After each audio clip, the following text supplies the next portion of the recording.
మా విన్నపం అండి. నా పేరు జేఎం సురేష్ కుమార్, మా వైఫ్ పుష్పావతి, నా కూతురండి పునర్వికశ్రీ. తనకు వచ్చేసి ఎస్సిమెట్ టైప్ 1 అనే డిసీజ్ ఉందండి, జెనెటిక్ ప్రాబ్లం అంటారు. వచ్చేసి ఈ ట్రీట్మెంట్ మన ఇండియాలో లేదు సార్, ఫారెన్లో ఉంటుంది అని డాక్టర్స్ చెప్పారు.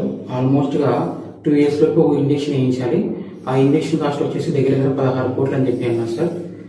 ప్రజెంట్ వచ్చేసి పాపకి 11 నెలలు. ఈ డిసీజ్ వచ్చేసి 5 months తర్వాత బయటపడింది సార్. మేము హైదరాబాద్లో రెయిన్ హాస్పిటల్లో చేయించుకుంటున్నాము. సార్ చెప్పింది ఏంటంటే వితిన్ ఒక 1 year 1.5 year ఇంజెక్షన్ వేస్తే తను బాగుంటుంది, లైఫ్ టైం తక్కువ ఉంటుంది అని చెప్పారు. ఇప్పటిదాకా 11 months సార్. ప్రజెంట్ అయితే పాప బాగానే ఉంది, త్వరగా ట్రీట్మెంట్ చేసి తను బతుకుతుంది సార్.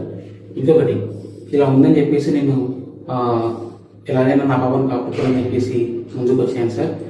అలాగే గవర్నమెంట్ సపోర్ట్ కోసం, పబ్లిక్ సపోర్ట్ కోసం ముందుకు వచ్చాను. దాదాపుగా పబ్లిక్ నుంచి అంటే జనాభా నుంచే ఇప్పటిదాకా దగ్గర 10 కోట్ల దాకా అమౌంట్ వచ్చింది సార్. రిమైనింగ్ ఒక 6 కోట్లు ఉన్నాయి. అది కూడా మీ ద్వారా మీరు కనుగరిస్తే ఖచ్చితంగా మా పాప ఇంజెక్షన్ వస్తుంది. ఖచ్చితంగా మీరు నాకు సపోర్ట్ చేసి మా పాపని ట్రీట్మెంట్ ఇవ్వవలసిందిగా కోరుతున్నాం sir. Thank you so much sir. Thank you sir.